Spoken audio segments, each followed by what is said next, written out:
pa seveda moramo pogledati, kam je tokrat zaneslo našo terensko ekipo. Jaz vem, da se imajo prav gotovo zelo lepo in da je tam že sončno. Ne vem, Meta, vidim, da je že obdana s temi nagajivimi pustnimi maskami. Kje si, Meta, danes?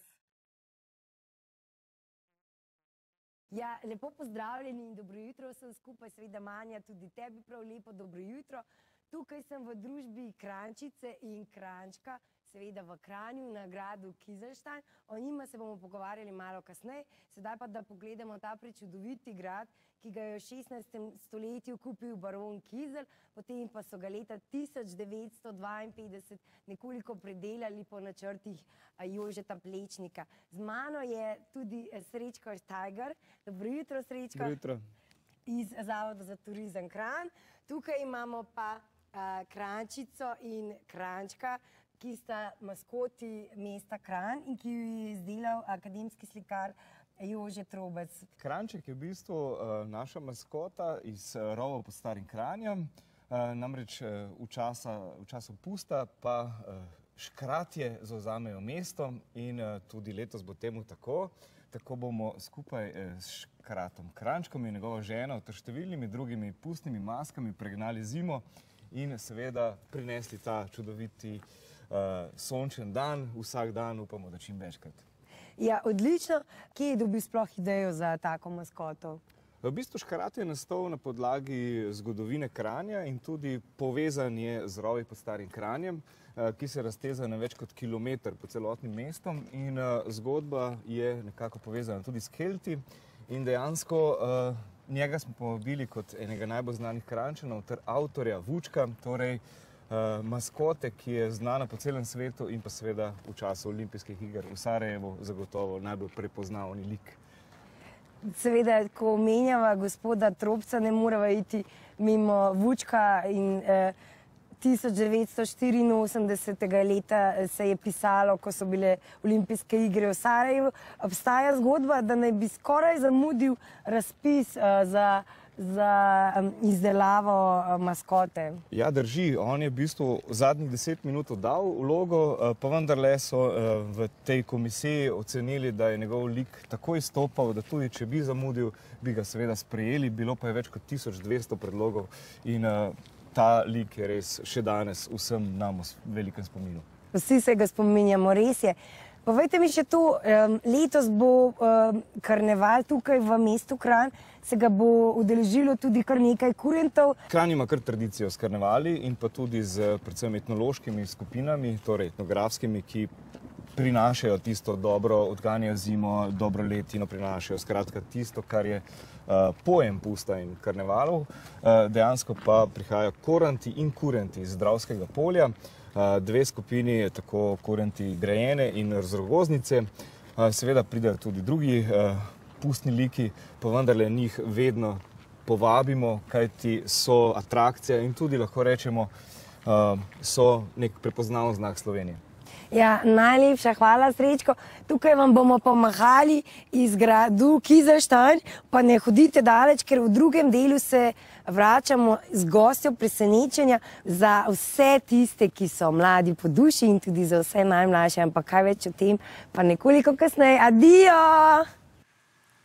Adijo! Meta kar...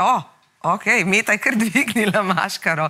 Ja, ne vem, vedno radi najavljamo dogodke in seveda k festivalu v Krajini se še vrnemo. Pozdravljeni nazaj, mi se zdaj vračamo kar nazaj v Kranj k naši Meti. Meta, me pa že prav zanima, kdo je ta naslednja maska oziroma človek, o katerem si govorila malo prej. Ja, lepo pozdravljeni nazaj. Še vedno sem tukaj v Kranju na gradu Kizlštajn in Manja, zdaj bom končno razkrila, ker vem, da te že zelo zanima, kdo bo koncertiral na gradu in pripravljal pustno rajanje za otroke. Seveda nihče drug kot Romana Kranjčan, z nami je glasbenica Romana. Romana, vi boste že jutri, oziroma rekli ste mi že danes, imeli prvo pustno rajanje za otroke. Ja, živjo vsem skupaj. Danes je že uvertura v zelo pester pustni vikend. Tako da danes bom že v Izoli razveselila vse najmlajše, tudi jih vabijo že, da bi prišli kot pustne maškare. In ja, se zelo veselim. Ja, jutri dopoldne pa v Kranju, potem tudi v Mariboru, v nedeljo dopoldne in še v Medvodah. Tako da ja, nagledala se bom maškar, napela se bom pustnih pesmi, najedla se bom krofov. Super bo. A pripravljate kaj posebnega prav za pust? Imate prav posebne pesmi, ki so rezervirane samo za pustno rajanje? Seveda izberem s pustno tematiko pesmi, maškare so obvezno, tudi kakšne o klovnih. Ja, izberem seveda program, tudi bolj vesel program, ker veš, ko otroci pridejo, seveda jim dam kar veliko pozornost, da so tudi oni v prvem planu, da se pokažejo, ko so maškare, da sodelujejo in se potrebujejo take bolj vesele, poskočne pesmi, da res tako luštno rajanje.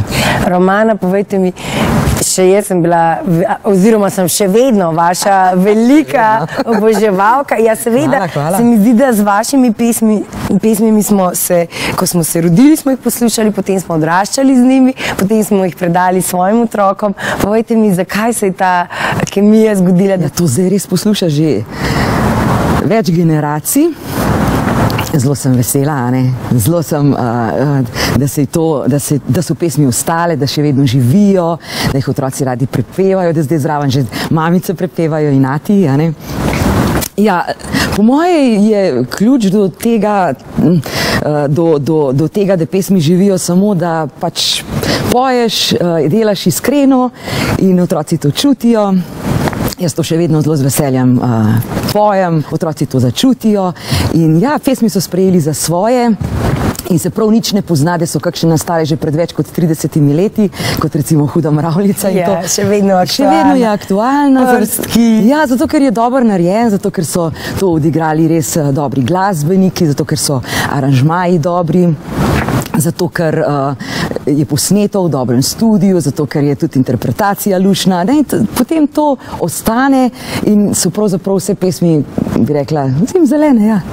A še vedno, ko greste na nastop, je vsak nastop za vas drugačen, še po tolikih letih? Ja, vedno malo pogledam, kakšna je publika, tudi dosti improviziram, ko vidim, kaj pravzaprav tisti trenutek rabimo na nastopu. In ja, tudi zaradi mene je to izziv, da ni vedno vse prav preveč pripravljeno. V bistvu je pripravljeno, ampak je prostor tudi za to, da vidim, kaj si otroci ta trenutek želijo. Da se dotaknemo še nazaj pusta. Kakšen je vaš odnos do pusta? Imate radi pust, se radi šemite? Ja, pravzaprav imam pusta rada res samo zaradi otrok, ker vidim, kako zelo otroci uživajo, ko se našemijo. Vedno, vsako leto znova malo pozabim te nove junake iz risank, tako da pol otroke vprašam, zdaj pa ne vem, a si ti Elza, ali si Ana, ali Batman, kera ninja, a veš, in pol me podučijo. Tako da to mi je zanimivo, to mi je luštno. Tudi jaz se našemim malo, ampak v glavnem sem vsako leto dosti ista. Kaj pa vaši otroci, zdaj so fanta že odrasla, ampak a ste to vzdrževali doma, tradicijo šemljenja in tako?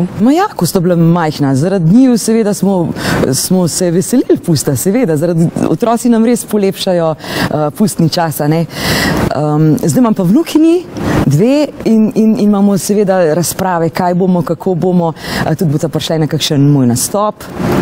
Tako da se zdaj veselim pa vseh koncertov tudi zaradi njiju. Ja, najlepša hvala, Romana. Hvala tudi vam. Če boste pustovali kje v Kranju ali Izoli oziroma Mariboru, se le oglasite. Medvodah se le oglasite in pripeljite svoje otroke, pa seveda tudi vi ste več kot dobrodošli, saj smo vsi še vedno zelo otroci po srcu. Tako da imejte se fajn, uživajte čez vikend in bodite super maškare. Adijo! Adijo! Hvala Meta, krasno in hvala Romani. Čudoviti sta.